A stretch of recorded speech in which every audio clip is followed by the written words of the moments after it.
This has been one of the craziest college football off seasons I can ever remember, but one of the craziest parts is the fact that Quinn Ewers decided to transfer from Ohio State. The number one recruit in the class of 2022 originally decided to go to Texas, but then he decommitted, went to Ohio State, reclassified, and signed an NIL deal worth over $1 million.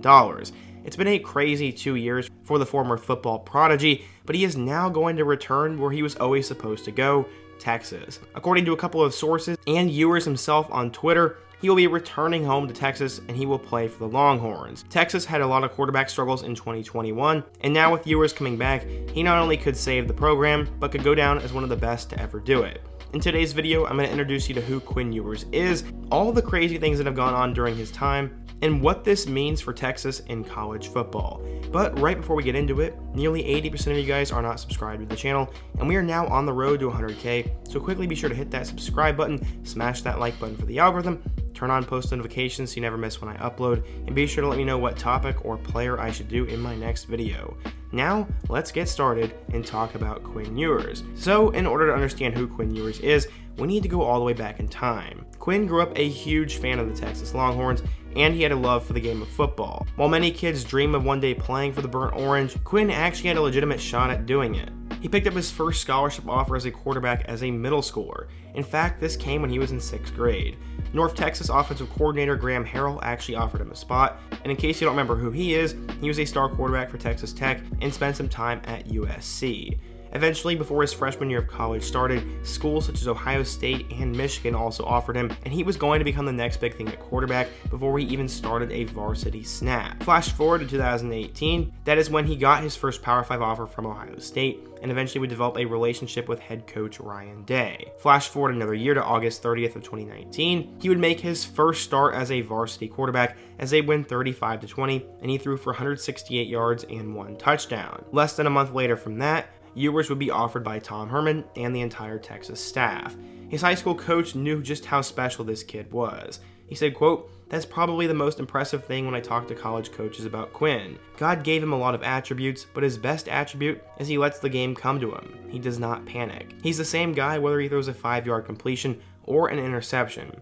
He takes what the defense gives him, moves on to the next throw, and I think it's pretty special as a young quarterback." From there, in January of 2020, Max Preps would name him a first-team All-American after he led South Lake Carroll to a 13-1 record. The wheels would start to go in Texas's favor, as later in August, they would lose a commitment from Jalen Milroe, who was a quarterback from the Houston area who flipped to Bama.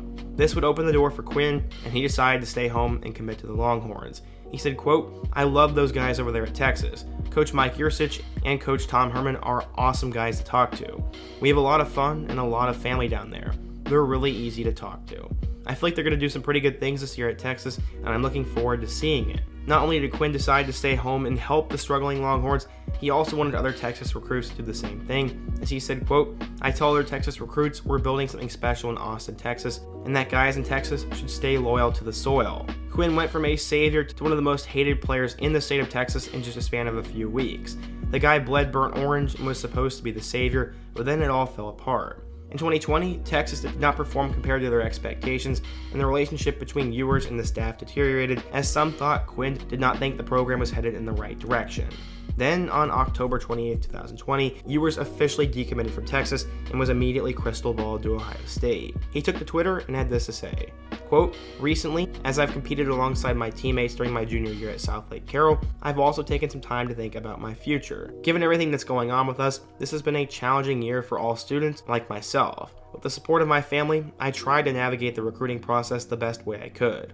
With the process being abnormal this season, I tried my best to keep an open mind to all my possibilities." That's where he decommitted, and then just a couple weeks later, he decided to commit to Ohio State. He said he went there because of the success and the ability of Ohio State to always go to the playoff, and then also had this to say, quote, "The main thing I look for when I'm talking to a coach or looking at a university is the development of past quarterbacks and who was as successful as they were in years past. I've known those guys for a while. I went up there in 8th grade, and that's when they offered me, and ever since then, I kept a good relationship, and it's been fun talking to those guys. Coach Corey Dennis is really fun to talk to. He's younger, easier to connect with, and Coach Day as well. All those guys are really cool." So, Ohio State had their 2022 quarterback, and he was one of the top quarterback prospects of all time. But that was short-lived, as he would move from 2022 to 2021. Why would that happen? money. With all the change with NIL coming this past summer, NCAA athletes could now profit off their name, image, and likeness, except there was one problem. The state of Texas did not allow it. Until he graduated, he was not going to be able to make any money. This guy had thousands of followers, was one of the top quarterback recruits of all time, and could make a lot of money. He decided to go to one of the biggest schools, reclassify, and take advantage of it. That is exactly what he did, and we all knew he was never going to play right away, but he could learn the playbook, get used to the system, and make over $1 million while doing that. $1 million, you say? Yes. On August 31st of 2021, he signed a 3-year, $1.4 million deal with GT Sports Marketing, making him one of the highest paid college athletes to ever exist. The number one player in the nation was going to suit up for Ohio State, but it would come on the bench. During his high school career, he threw for over 6,000 yards and 73 touchdowns, and this happened in only 2 seasons. So how did Ohio State go? Well, he arrived in a quarterback battle with CJ Stroud, Jack Miller, and Kyle McCord.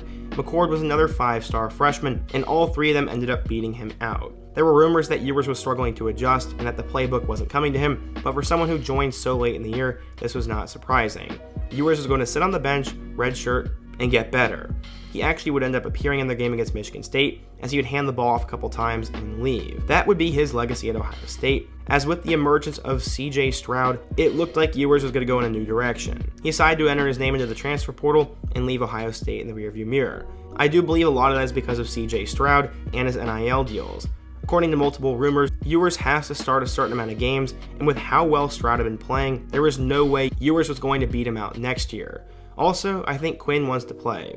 He's used to being the star, and he did not want to have to wait at least one more year. If he did in fact wait one more year behind Stroud, then that meant 2 of his 3 college years would have likely been spent on the bench, and that is not how he wants to do it. Also, he may have wanted to return home and actually leave a legacy. Not saying he wouldn't have done that at Ohio State, but if he went back to one of the Texas schools, he would be beloved, he could hit his NIL deals, and play. That's when a couple of candidates started to emerge: Texas A&M, Texas Tech, TCU, and Texas. Many believed it would ultimately be the Longhorns, but he would actually take visits to most of those schools. A&M got left out, but he would visit with TCU, Texas Tech, and the Longhorns. Seemingly last weekend is when Texas secured the deal, and tonight it was announced that Ewers is going to be going back to Texas. This is unbelievable news. One of the top recruits of all time in the state of Texas is going to go home and potentially save the program. Steve Sarkisian has been known to develop quarterbacks, but the 2020 Texas quarterback room has been anything but great. Both Hudson Card and Casey Thompson struggled, and incoming freshman Malik Murphy is more of a project player. Ewers is likely to come in right away, beat out these other 3 guys, and start. I don't know how well he will do, but there's no reason to keep Ewers on the bench, as he has the highest ceiling of any quarterback in college football, and I really hope he saves this program. It's going to be really fun to see what Steve Sarkisian will do with him, and all the other weapons around him are only going to make things easier. Xavier Worthy was one of the top freshman wide receivers we've seen in years, and Bijan Robinson was a Heisman contender until he went down with an injury. If Texas can figure out the defensive side of the ball, and players can step up, they're immediately going to be seen as a threat to win the Big 12 and maybe be a dark horse playoff contender.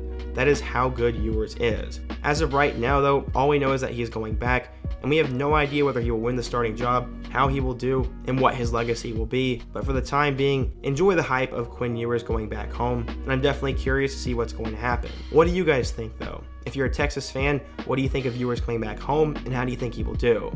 If you're an Ohio State fan, what are your thoughts on him leaving?